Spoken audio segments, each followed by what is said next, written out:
Quote, one of my more favorite movies. I'll be your Huckleberry.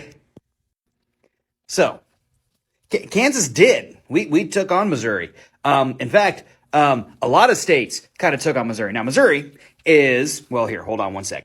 So this is a map that I use for teaching in my classroom. For anybody who doesn't know, Missouri is founded as a state in 1821. This is the eastern border of Missouri. I know it's not drawn perfectly to scale, but it works for what I need to do. Kansas is founded as a territory in 1855. It will become a state in 1861. Now, this is the area of contention between Kansas and Missouri, because Missouri, when it was added to the United States in 1821, was also added with another state, Maine, which is added in 1820. This was part of the Missouri Compromise, which states that any state that is south of this southern border, 3630, line of parallel, would be a slave state. So everything in this territory is supposed to be a slave state. Everything above here is supposed to be a free state, except for this one right here, Missouri. Missouri was allowed to remain as a slave state, or to enter into the Union as a slave state, to keep the balance of slave states to free states, with Maine being added in 1820. So, back over here to Kansas territory. When Kansas was established as a territory, also, I know Kansas looks weird because it has this weird little panhandle out here, but for a period of time, Kansas did have a panhandle until they cut us off right about there. Anyways, so,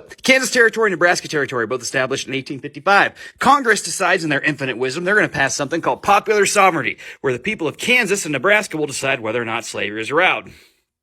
Bushwhacking pukes from Missouri, and I am using politically, that is the correct terms, decided to cross the border to vote illegally in Kansas elections to try to take Kansas over.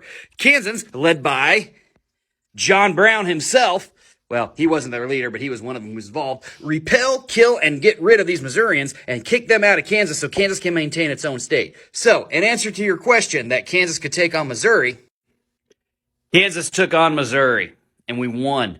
That's why Kansas was a free state. That's why Missouri continued to try to raid the border during the Civil War and created the Bushwhackers. It's why we have Jayhawkers.